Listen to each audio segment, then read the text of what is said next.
Over here, Flower shouts. I see one. It looks like Flower already activated the detector because I can clearly indeed see a pine cone glowing brightly with a yellow light from one of the pine trees close to the border. The girl quickly runs towards the tree. She snatches the pine cone from it. She lifts it in the air victoriously while the light from it slowly fades away. I got it, Flower says happily. I got it.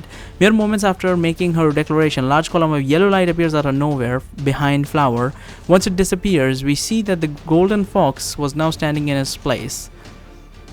Although Flower most likely noticed the fox teleporting behind her, she seems frozen in place, unable to speak a word. Flower, watch out. There's a hideous monster right behind you. That's kind of funny. But it's not like she can't come out of the forbidden territory. We're not trespassing this time. Look, the border is over there. Yeah, that is kind of, I guess I'll say that one. That's kind of funny. We are not trespassing this time. Look, the border's over there. I never said that you were trespassing, the golden fox says simply. Good, I say. That's good. I just wanted to make sure that there are no misunderstandings. So am I free to go then? Flower asks the flower. Of course. As soon as you hand over the pine cone. But what we need it for? I know what the pine cone is for. The fox says. I've had mages invading my forest for days trying to get their hands on them. I hand it over.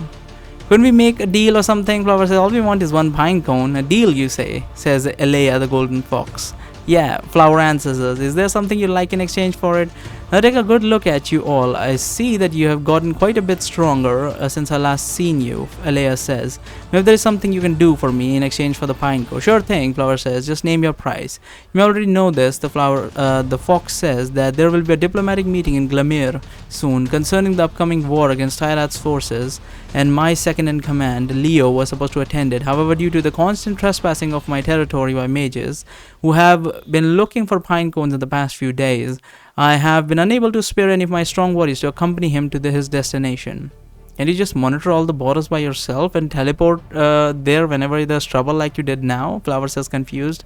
My magical sense does not cover the entire continent, and my territories are spread all over Varathia, Elea says. I need my warriors to stay where they are, which is why I'm asking you to escort Leo to Glamir in exchange for the pine cone. As far as I know, that is also where your friends will need to take the pine cone in order to commence the second tournament objective. So this dash should not interfere with their schedule. Are going to accept the deal or not? Yes, I think. I mean, if everyone else agrees, Flower says. She takes a quick look towards us. But she sees us all nodding at her. But are you sure that you want to send Leo alone with us? Wouldn't it be safer to send him to Glamir alone than a group of human mages?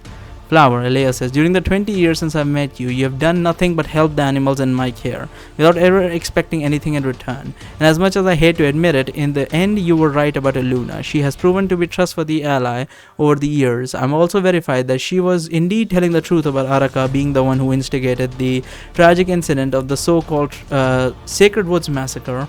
While it is hard to say that she will ever be forgiven for what she has done, her actions were at least understandable given the context. Eluna says simply.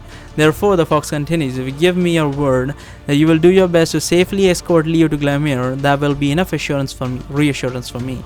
Wow, Alea, Flower says, I don't know what to say, thank you, and yes, I will give you my word, I will do my best to escort Leo to Glamir safely. Very well, the Flower says, in that moment, I will bring him to you in a moment, wait here. Huh? Says Hardrick after Elea teleports away from us. I guess the fox really does have a soft spot for a flower. Who would have thought, eh? Ancient languages check successful, level 2. We wait for a few minutes in front of the Sacred Woods entrance, just like the fox asked us, until she finally teleports back together with Leo the leopard. Also alongside from Leo, it seems to have brought a wolf with her as well. It takes me a few seconds to recognize him, but then I realize that it's one of the two wolves that we saved from the forest fire a while ago along with their bear bodyguard. The wolf seems to be carrying some sort of wooden bracelet in his mouth when he got teleported, which he is now putting down on the ground in front of him. This wolf claims that you saved him from a forest fire some time ago, the fox tells us. Is this true? Yeah, it happened during a storm, I say. I remember him. In that case, I'll let you have your discussion with him in peace. I'll return to teleport back later. Elea says. Leo, if there is anything you need, you know how to contact me. Yes, great golden fox, Leo says. I'll be fine. When I overheard the fox talking with Leo about some human escorting him, I had a feeling that it might be you, says the fox after the after the fox leaves. I told you last time that I would reward you if you ever come near one of the sacred forests in the future. I've come here to fulfill that promise. Please take this bracelet. It is my gift to you. May you wear it in good health. Hey, thanks a lot, I say. I then pick up the bracelet from the ground, put it around my left wrist. Is there anything else that I need to know about it? I ask, like certain words to activate it or conditions that have to be met before it starts functioning.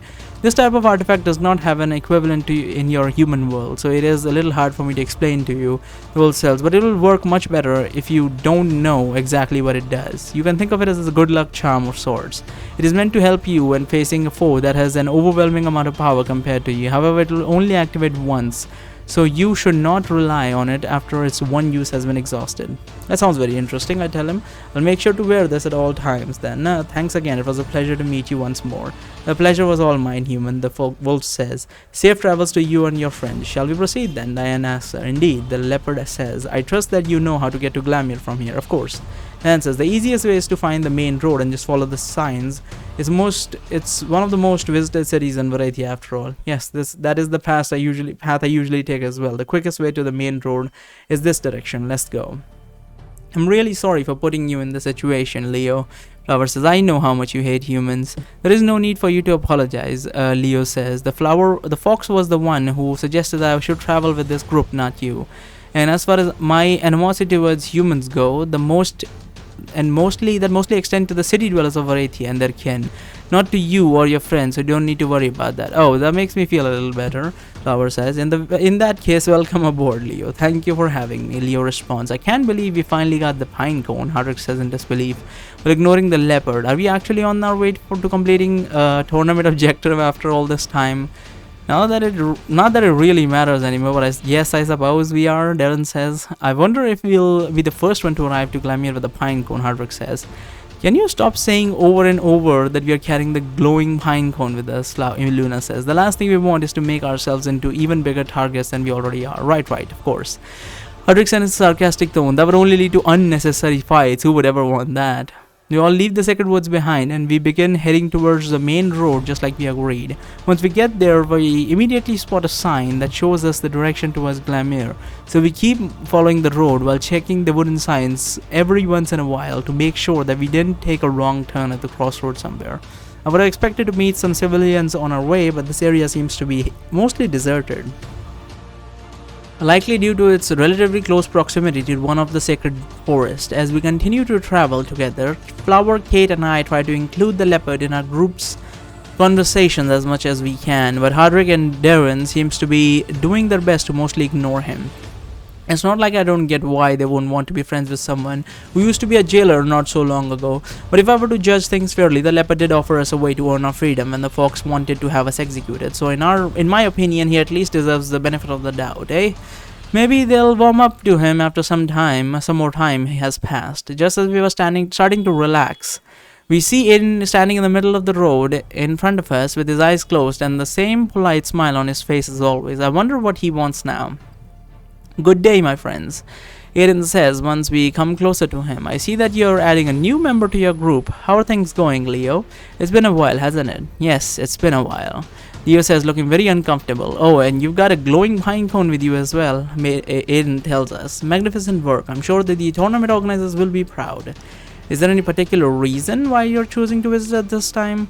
Darren asks. There are a few, Aiden says. First of all, I wanted to ask you if you have given any more thought to Meredith's deal about killing me.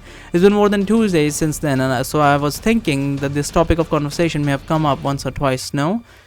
Tell Aiden that we have tried to avoid this subject as much as possible. Tell Aiden about Darren being hesitant to kill him. Although I don't want to out someone else. I mean, we are also, let me save.